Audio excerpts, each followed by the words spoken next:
लड़का बनी बहू। पूरे 28 साल का हो चुका था ऋषभ, लेकिन शादी करने को तैयार ही नहीं था। माँ बाप पूरी तरह से परेशान हो चुके थे।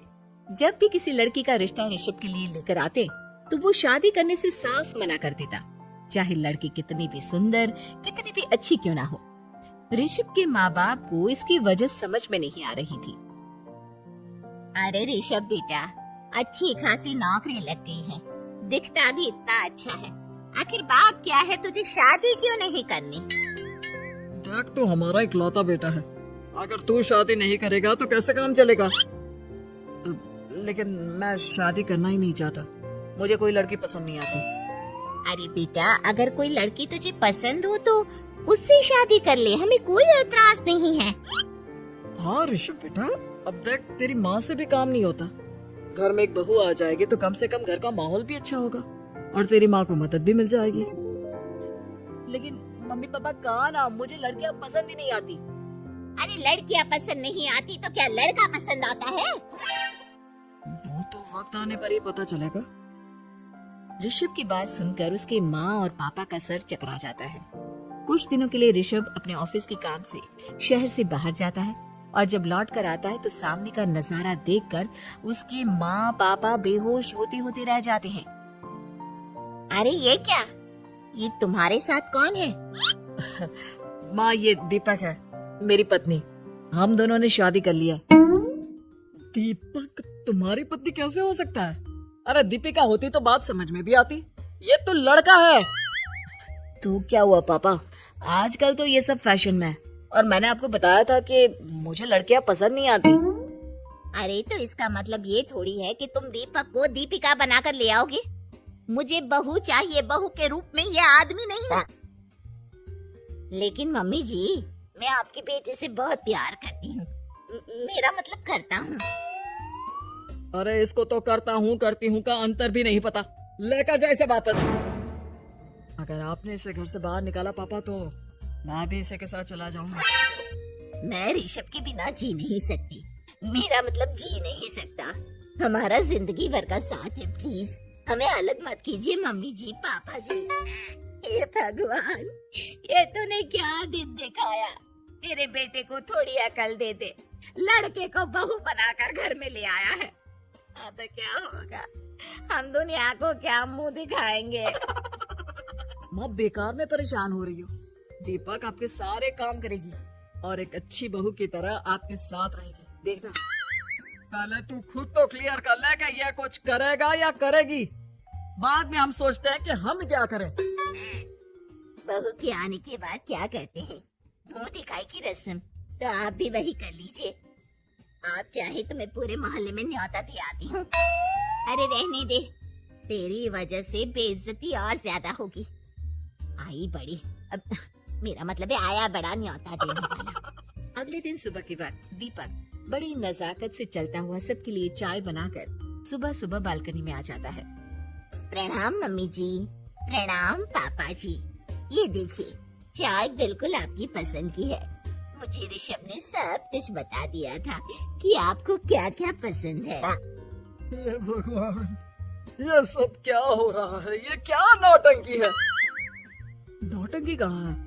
माँ देखिए तो, मेरा दीपक आपका कितना ख्याल रख रहा है। लाओ, अब जो भी है जैसी भी है, चाय पियेंगे ही सही।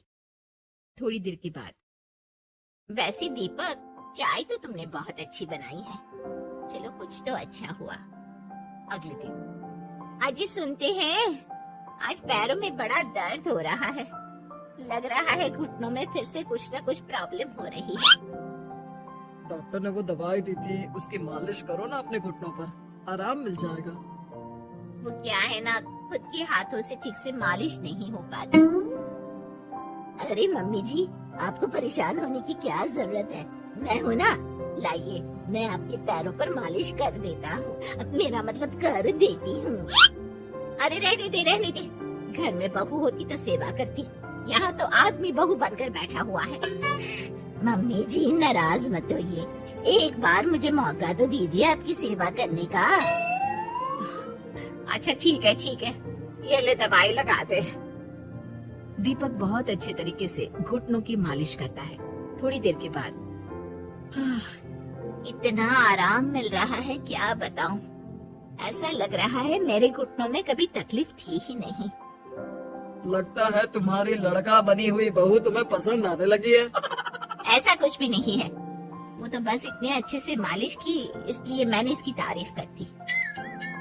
मम्मी जी पापा जी आपस में लड़ाई नहीं करते। अच्छा आप ये बताइए शाम के खाने में क्या खाएंगे? पनीर दाल मखनी पुलाव कुछ भी स्पेशल बता दीजिए। अरे भाई ये सारी चीजें मुझे तो खाने में बहुत ही पसंद है। तुम क्या कोई औरत हो जो पनीर दाल मखनी बनाओगी? हाँ, अरे लड़का हो तो लड़के की तरह बिहेव किया करो ना। भले ही मैं लड़का हूँ तो क्या हुआ, अब तो मैं ऋषभ की पत्नी और आपके घर की बहू हूँ, तो मुझे उसी तरह से रहना पड़ेगा ना। अच्छा ठीक है, जो तुम्हें पसंद है बना लो। आदमी रसोई में खाना बनाते हुए कैसे लगते हैं जरा मैं भी तो देखूं। शाम को दीपक सबके लिए अच्छा सा खाना बनाकर डाइनिंग टेबल पर लगा देता है। ऋषभ ऑफिस से जब लौट कर आता है, सब लोग खाना खाने के लिए बैठ जाते हैं। अरे वाह, क्या गजब का पनीर और दाल मखनी बनाई है। ऐसा जायका तो होटल के खाने में भी नहीं आता। दीपक कितना अच्छा खाना बनाती हो, मेरा मतलब बनाते हो। तुम्हारी इसी अदा की वजह से तो मुझे तुमसे प्यार हो गया। अरे बहुत हो गया, आदमी होकर आदमी से प्यार करते हो। अरे लेकिन कुछ भी कहो, जरा खाना खा कर तो देखो ऋषभ की माँ, मजा आ जाएगा। हाँ वैसे बात तो आपकी सही है, खाना तो वाकई में लाजवाब है। इतना स्वादिष्ट पनीर तो मैंने अपनी जिंदगी में नहीं खाया। कितना अच्छा होता अगर ये दीपिका होती। और फिर अगली सुबह कुछ ऐसा होता है जिसे देखकर ऋषभ के माँ और पापा ना केवल खुश होते हैं बल्कि हैरानी से उनकी आंखें फटी की फटी रह जाती हैं। उन्होंने जो नजारा अपनी आंखों के सामने देखा उसे देखकर उन्हें अपने आप पर भरोसा नहीं हुआ। सुबह का वक्त था, सब लोग बालकनी में बैठकर सुबह की चाय का इंतजार कर रहे थे। तभी रसोई में से एक बहुत ही खूबसूरत लड़की जिसके लंबे लंबे बाल थे और जिसने साड़ी पहनी हुई थी, हाथ में चाय की ट्रे लेकर वहाँ आती है। अरे ये कौन है? रातों रात हमारा लड़की बहू बन गया क्या? मुझे लगता है कोई सपना देख रहा है। इतनी सुंदर बहू तो हमने सपने में भी नहीं देखी। देखा माँ, जादू हो गया जादू। अरे लेकिन ये है कौन? तुम्हारा वो आदमी वाला पत्नी कहाँ चला गया? आपने मुझे पहचाना नहीं? मैं दीपक नहीं दीपिका हूँ। इतने दिन से लड़के के कपड़े पहनकर आपके घर में आपकी बहू बनी हुई थी। माँ ये दीपक नहीं, दरअसल ये दीपिका थी, लेकिन इसे लड़कों की तरह रहने का शौक था और इसे लड़की की तरह रहना मंजूर नहीं था, इसलिए मैं इसे लड़के के रूप में आपकी बहू बनाकर यहाँ ले आया। तो फिर अचानक ही उसका हृदय परिवर्तन और रूप परिवर्तन कैसे हो गया? वो क्या है ना, मुझे बाद में एहसास हुआ कि आप लोग इस बात को लेकर बहुत दुखी हैं कि आपकी बेटी ने एक लड़की के साथ शादी की है, इसलिए मैं अपने असली रूप में वापस आ गई। हमने कोई पुण्य कर्म किए होंगे जो तुम्हारे जैसा, मेरा मतलब तुम्हारे जैसी बहू मिली, इतनी खूबसूरत और इतना ख्याल रखने वाली। भला हो भगवान का कि हमें लड़की बहू मिली है, लड़का बहू नहीं। उम्मीद है कि आपको हमारी कहानी अच्छी लगी होगी। धन्यवाद। हमारे चैनल को शेयर और सब्सक्राइब करें। फिर मिलेंगे। Bye bye.